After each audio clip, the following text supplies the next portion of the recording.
Bonjour à tous.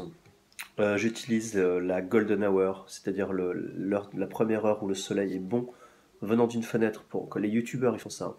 Ils prennent le soleil le matin au lever du soleil, sauf que moi la fenêtre elle est derrière moi, mais j'ai une autre fenêtre là. Et je profite donc de cette heure-là, mais je suis dans la pénombre quand même. Donc comme ça c'est soft, c'est la golden hour soft. Je profite de ce matin pour vous parler donc du soleil et donc du feu. En fait, c'est du feu dont je vais vous parler. Et je vais vous donner un exercice avec la bougie. Je vais vous parler du feu rapidement. Et qu'est-ce que j'utilise? Ce livre que j'ai découvert quand j'avais 12-13 ans, qui m'a amené à l'école essénienne, petit à petit. Parce que ça, c'était l'école d'avant. Je cherchais l'école. Donc c'est Omra Mikhail Ivanov, vous voyez, un maître de la tradition. Et quand j'ai vu qu'il était mort, je dis mais où est la nouvelle école? Après j'ai trouvé l'école dans laquelle je travaille avec les Esséniens. Donc je vais vous parler du feu. Il nous explique, Omra Mikhail Ivanov, vous avez tous vu brûler un feu de bois dans une cheminée, mais vous êtes-vous demandé comment il se faisait que des branches qui étaient sèches, noires, tordues, deviennent si belles et étincelantes? N'est-ce pas un miracle de voir quelque chose de si noir devenir si lumineux? Alors vous aussi, quand vous voyez un feu brûler, ou bien quand nous sommes autour du feu, au bon fin, là où ils étaient, imaginez que vous lui apportez toutes vos vieilles branches, c'est-à-dire vos vieilles tendances instinctives. Tout ce qui est inutile, jetez-les dans le feu. Alors chez les Esséniens, nous on fait ça, on amène une branche dans le feu.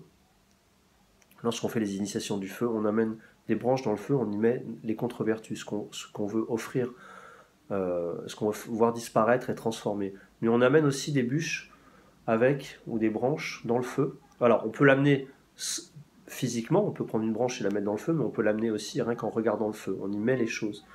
On peut, euh, on peut sacrifier des choses comme ça dans le feu, mais on peut aussi offrir des belles choses. C'est-à-dire qu'on prend une bûche, on dit c'est la bûche de ce dont je ne veux plus, et là on met une bûche de ce que j'offre, de ce que j'ai en moi, qui est beau. Donc on peut faire les deux.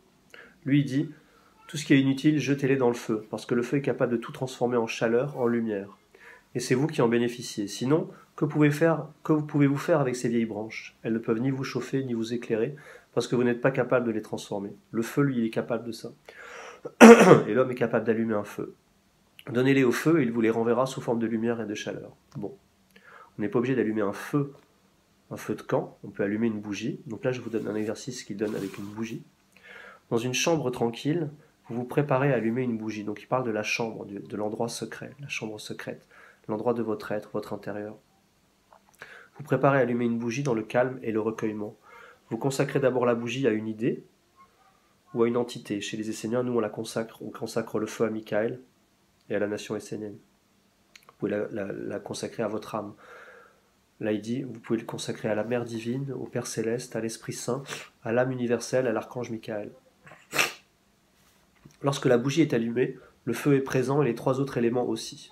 Ah oui, il y a la bougie, il y a l'air, sans lequel le feu ne peut pas brûler, la terre, la partie solide de la bougie, ici une lampe à huile, ben c'est le socle, et l'eau, la cire fondue, ou l'huile de votre lampe à huile. En regardant la flamme, pensez que vous vous trouvez devant le plus grand mystère de la nature. Parce que la bougie, ça représente vraiment le corps de l'homme, avec les substances. Rudolf Steiner, il a parlé de ça. Dans la cire, on fabriquait de la cire, on peut fabriquer de la cire avec du végétal. Donc ce qu'on vous conseille, c'est d'avoir une bougie en matériaux naturels, ou alors avec de l'huile d'olive bio, ce genre de choses. Attendez, je fais une pause. Excusez-moi, je reprends. Donc, l'eau. Oui, une bougie naturelle. Oui, ce que je disais, c'est que la bougie représente l'homme avec la cire d'abeille. Les substances qu'on va retrouver dans le corps humain, même dans le sang, même dans les os, même dans les substances du corps humain, elles ont un rapport avec la cire d'abeille.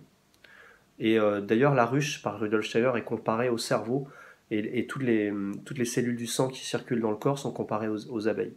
Donc il y a un lien vraiment entre la bougie et le corps de l'homme, et l'homme qui allume une flamme, il allume les bougies au-dessus de sa tête, il allume la conscience, il allume la flamme de la conscience. Bon. Donc Omra Mikhail Ivanov, qu'est-ce qu'il nous dit? En regardant la flamme, pensez que vous vous trouvez devant le plus grand mystère de la nature et regardez-la comme si c'était la première fois. Pareil à la goutte d'eau qui contient toutes les propriétés de l'océan, la flamme est une goutte de l'océan cosmique, du feu universel. Jésus nous disait, il faut renaître d'eau et de feu. Donc c'est ces deux aspects, ce côté terrestre, ce côté céleste. Ce côté des profondeurs et ce côté des... On dit aussi que, vous voyez l'arbre celte, il y a les racines en haut, c'est-à-dire les branches finalement. Ben nous, l'homme, on a... Nos pensées sont les racines en haut. Donc il y a une nourriture céleste et une nourriture terrestre. Elle est un centre donc. Cette flamme, elle est comme une goutte d'eau, une goutte de l'océan cosmique du feu universel. Elle est un centre rayonnant de lumière, de chaleur et de vie. Elle vous lie à l'immensité de la vie cosmique. Voilà, ça c'est une méditation devant la flamme. Quand vous sentez que vous êtes parvenu à vous lier à la flamme, vous vous penchez sur elle, vous ouvrez la bouche et vous aspirez 3 fois. Vous retenez le souffle un moment, puis vous expirez. Vous devez répéter l'exercice pour les 4 corps, physique, éthérique, c'est-à-dire, nous, chez les enseignants, on parle de l'eau, corps d'eau, le corps de volonté aussi, le corps, voilà, corps physique, corps d'activité, corps d'eau, corps éthérique, corps de volonté, le corps astral, le corps de l'air, le corps des sentiments aussi, lié aux sentiments dans le corps, et le corps mental, qui est lié au feu, aux 4 éléments, physique, éthérique, air, feu, mental. Physique, éthérique, astral, mental. Pour le corps physique, donc vous aspirez 3 fois, vous aspirez 3 fois, vous retenez le souffle un moment, puis vous expirez. Vous faites ça pour le corps physique afin d'éveiller les forces enfouies en lui et de le protéger des atteintes du feu. D'accord. Pour le corps éthérique, afin de l'imprégner des vibrations de la flamme. D'accord. Ah oui, d'accord. On est dans le physique, on est dans les vibrations de la flamme. Pour le corps astral, afin que la paix et l'harmonie s'installent dans votre cœur. Pour le corps mental, afin que votre pensée soit illuminée. Ce que vous aspirez, c'est la vie qui s'élève vers le haut de la flamme et vous vous sentez renforcé. Quand l'ange du feu verra que vous admirez cette flamme vivante, vous faites ça, en fait ce qui se passe c'est que vous êtes en communication avec les esprits du feu. Il faut même faire ce mouvement, là vous vous reliez avec les esprits du feu et vous vous rappelez à eux et ils se disent « Ah tiens, ils nous voient, ils nous regardent ». Quand l'ange du feu verra que vous admirez cette flamme vivante, il vous aidera, il commencera à vous aimer et quand le monde entier brûlera, si vous êtes arrivé à avoir les mêmes vibrations que le feu, vous échapperez à la destruction. Hey, priez aussi et faites un travail afin que cette flamme s'installe en vous.